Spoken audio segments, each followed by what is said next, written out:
నమస్తే, నేను మీ నాగబాబుని. ఒక సగటు భారతీయుడిని, ఒక హిందువుని. అదేంటి మీరంతా నాస్తికుడు అనుకుంటున్న నాగబాబు హిందువుని అంటున్నాడని అనుకుంటున్నారా? ఆదిశంకరుల అద్వైతం, రమణుల ఆత్మజ్ఞానం, వీళ్ళిద్దరూ చెప్పిన నిరాకార స్వరూపమైనటువంటి ఆ పరమాత్మను నమ్ముతాను. హిందువు అనేది ఒక నమ్మకమో ఒక మతమో కాదు, ఇది ధర్మం, మన జీవన విధానం. అవివేకుల్ని అజ్ఞానుల్ని ఎడ్యుకేట్ చేసేలా చెప్పాలంటే ఇది ఒక జియోగ్రాఫికల్ ఐడెంటిటీ కూడా. ఆసేతు హిమాచలం నుంచి హిందూ మహాసాగరం వరకు ఈ పుణ్యభూమిలో పుట్టిన ప్రతి ఒక్కడూ హిందువే. ఈ దేశంలో, ఈ ధర్మంలో చార్వాకులు కూడా చోటుంది. కాబట్టి నేను నిఖార్సైన హిందువుని. నా ధర్మాన్ని గౌరవిస్తూ ఇతరుల్ని కించపరచకుండా బతుకుతున్న ఒక ప్రౌడ్ సనాతన హిందువుని. అందుకే నాకు ఎమ్మెల్సీగా కౌన్సిల్లో మాట్లాడే అవకాశం రాగానే హిందూ మతం కోసం పాటుపడే అర్చకుల చాలని జీతబత్యాల గురించి మాట్లాడాను. మరి వైసీపీ నాయకుల సంగతి ఏంటంటారు? రండి చూద్దాం.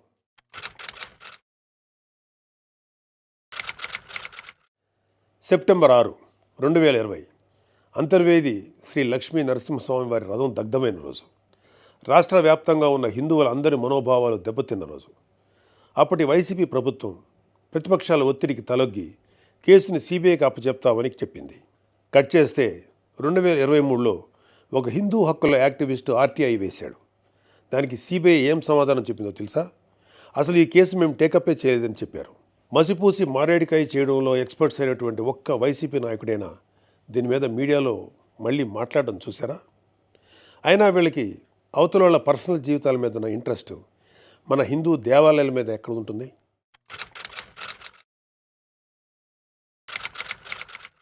డిసెంబరు 2020 రామతీర్థం రాముడు మనకు ఒక దైవం. మహావిష్ణు అవతారం మాత్రమే కాదు, అంతకు మించి ఈ దేశం తాలూకు ఆస్తిత్వం రామకథలో ఉంది. ఒక మనిషి ధార్మికంగా ఎలా బ్రతకాలో రామాయణం చెప్తుంది. రామాయణంలో మారీచుడు చెప్తాడు, రామో విగ్రహవాన్ ధర్మ సాధు సత్య పరాక్రమ అని. ఈ భూమి మీద రాశీభూతమైన ధర్మమే శ్రీరాముడిని నమ్మే జాతి మనది. అలాంటి రాముడి శిరస్సును నరికినా పట్టించుకోని ప్రభుత్వం వైసీపీ ప్రభుత్వం. అప్పటి ప్రభుత్వం ఇన్వెస్టిగేషన్లో చూపించిన నిర్లక్ష్యం వల్ల దీని వెనుకున్న అసలు దోషులను శిక్షించలేక ఏదో నామకే వాస్తే కేసులు పెట్టి దీన్ని నీరు కార్చారు. అయినా మీకు మీ మంత్రులకి రిలీజ్ సినిమాలకు రివ్యూలు ఇవ్వడం మీద ఉన్న శ్రద్ధ రాముడి మీద ఎందుకు ఉంటుంది?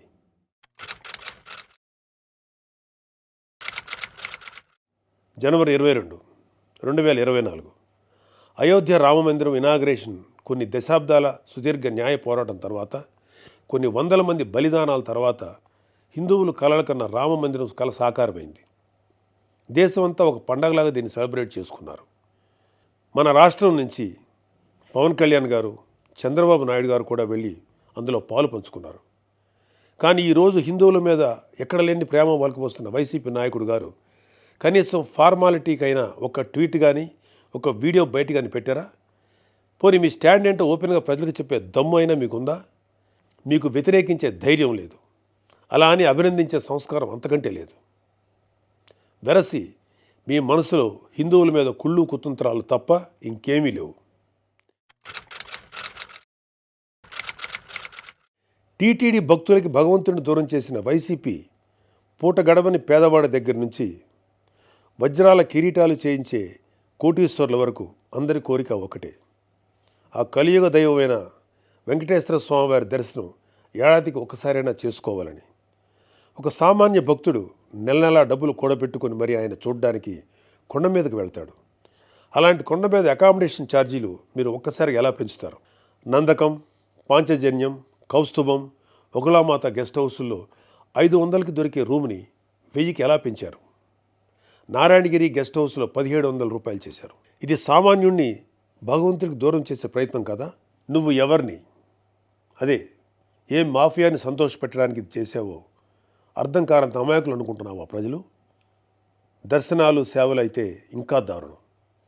ఏదో కాయగూరల బేరం ఆడినట్టు 10,000 చెయ్యి, దీన్ని 5,000 చెయ్యంటూ ఎంత నిర్లక్ష్యంగా మీ సుబ్బారెడ్డి బోర్డు మీటింగ్లో మాట్లాడాడో మొత్తం రాష్ట్రమంతా చూసింది.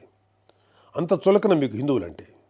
ఇకపోతే తిరుమల మీద నువ్వు చేసిన దోపిడీ అంతా ఇంతా కాదు. ఒకే ఒక ఉదాహరణ చెప్పాలంటే టీటీడీ కామన్ గుడ్ ఫండ్కి ఇచ్చే కాంట్రిబ్యూషన్ 2.5 కోట్లు ఉండేది. దీన్ని సెప్టెంబర్ 2021లో 50 కోట్లకు ఒక్కసారిగా పెంచేశాం. అసలు ఇక్కడే కాదు, ఎక్కడ కొండ కనపడినా గుండు కొట్టేయాలనుకోవడమేగా మన అలవాటు.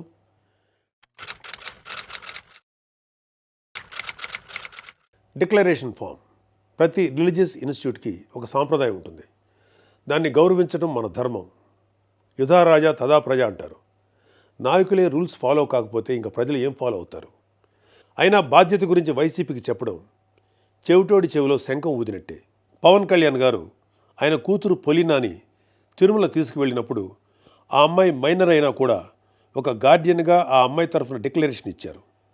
పవన్ కళ్యాణ్ గారి సతీమణి అన్నాగారు కూడా డిక్లరేషన్ ఇచ్చారు. ఇంత ఎందుకు, ఈ దేశ రాష్ట్రపతి అబ్దుల్ కలాం గారు కూడా తిరుమలలో డిక్లరేషన్ ఫామ్ పైన సంతకం చేసి అక్కడి నుంచి సాంప్రదాయాన్ని గౌరవించారు. నువ్వు కలాం గారి కన్నా గొప్పోడివా? డిక్లరేషన్ ఇవ్వకుండా వెళ్ళటమే కాక మీ మంత్రి వచ్చి ఆడి అమ్మ మొగుడు కట్టాడా తిరుపతి గుడి అని అంటాడా? అలా తలపొగురు మాటలు మాట్లాడితేనే జనాలు 151లో మధ్యన 5 తీసేసి 11 ఇచ్చారు. అయినా నువ్వు ఏమైనా మారావా? లేదు. డిక్లరేషన్ అడిగారు అని తిరుమల పర్యటన క్యాన్సిల్ చేసుకున్న చరిత్ర ఉంది. అయినా సెక్యులర్ ప్లేస్కి రిలీజియస్ ప్లేస్కి తేడా తెలియని నిన్ను ఎడ్యుకేట్ చేయటం మా వల్ల కాదు. ఇక ఫైనల్గా మన కల్తీ నెయ్యి వ్యవహారం గురించి చెప్పాలి. పాపం ఈరోజు డోసు ఎక్కువైనట్లుంది. రేపు మాట్లాడుకుందాం. Stay tune.